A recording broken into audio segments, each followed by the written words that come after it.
Ke informasi lainnya, Saudara, Ketua Umum PBNU Yahya Kholil Stakuf mendatangi bangunan Pondok Pesantren Al-Qazini di Sidoarjo, Jawa Timur. Selain melihat kondisi bangunan, Yahya juga mendatangi dan memberi penguatan kepada keluarga korban.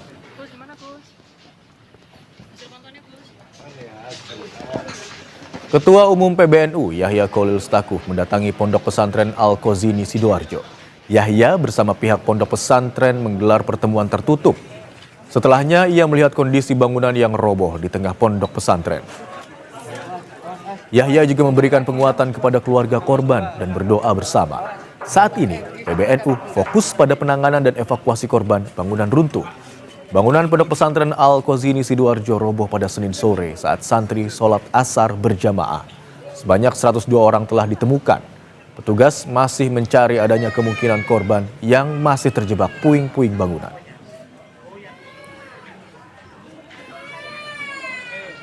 Dan untuk mengetahui informasi terkini soal evakuasi korban, kita sudah terhubung dengan Kepala Kantor SAR Surabaya, Nanang Sigit. Selamat siang, Pak Nanang. Hingga siang hari ini, bagaimana upaya evakuasi terhadap korban yang kemungkinannya masih ada yang terjebak di bawah reruntuhan puing-puing bangunan pondok pesantren? Ya, sampai dengan siang hari ini, proses evakuasi masih berlangsung. Dan sampai dengan saat ini kami tim SAR gabungan sudah mengevakuasi 11 korban ya yang dari reruntuhan dalam kondisi selamat, dan saat ini pun proses evakuasi terhadap korban lainnya yang saat ini posisi korban masih bisa komunikasi dengan kami. Kemudian kami mencoba membuka akses terhadap korban tersebut. Memang cukup sulit karena korban berada di sebelah dari reruntuhan bangunan yang berupa betonan kolom yang cukup besar. Berarti sudah berhasil dievakuasi. Lalu berdasarkan data yang dihimpun terkait dengan jumlah santri begitu ya Pak ya, dengan jumlah yang korban yang belum ditemukan, dugaannya masih ada berapa santri atau berapa orang yang diduga atau kemungkinan masih tertimbun di bawah reruntuhan?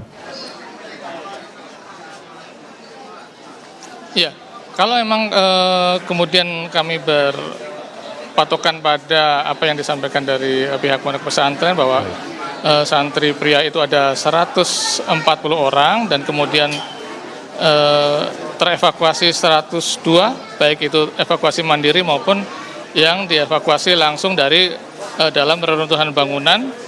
Tentunya seharusnya saat ini masih ada 38 orang, dan itu juga masih kami konfirmasi kembali karena memang banyak juga santri-santri yang sebenarnya sudah pulang ke rumahnya.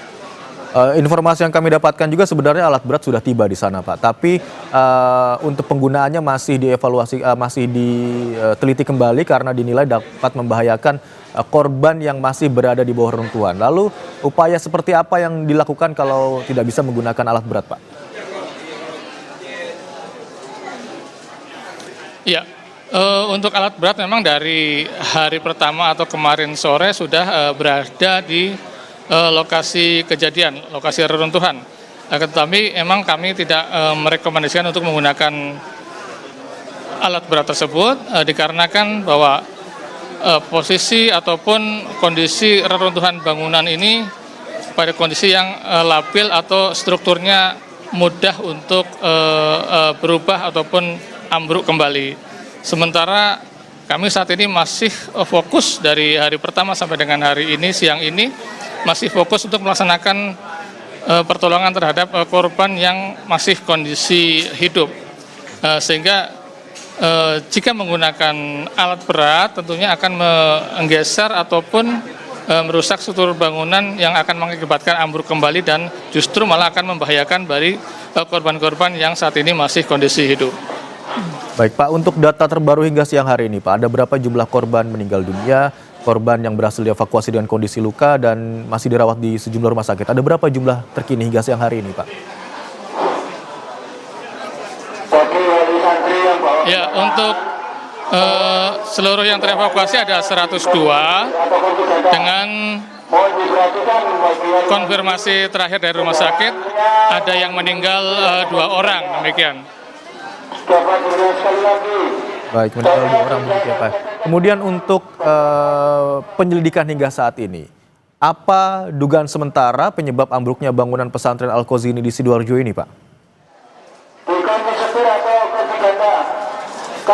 Ya, kami tidak memiliki kapasitas untuk menyampaikan kronologis ataupun penyebab dari ambruknya bangunan tersebut. Kami hanya terima informasi bahwa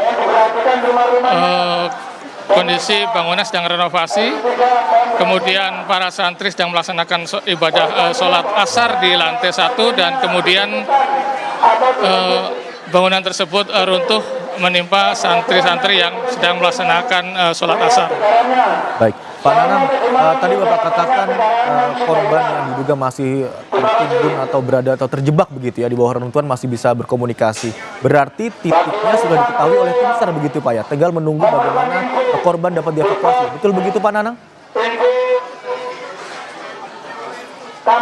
Ya, untuk saat ini kami masih menangani 1 korban yang masih hidup di dalam reruntuhan, dan kami bisa berkomunikasi secara verbal dengan korban. Kemudian kami sudah mencoba membuka akses dari tadi pagi sampai siang ini.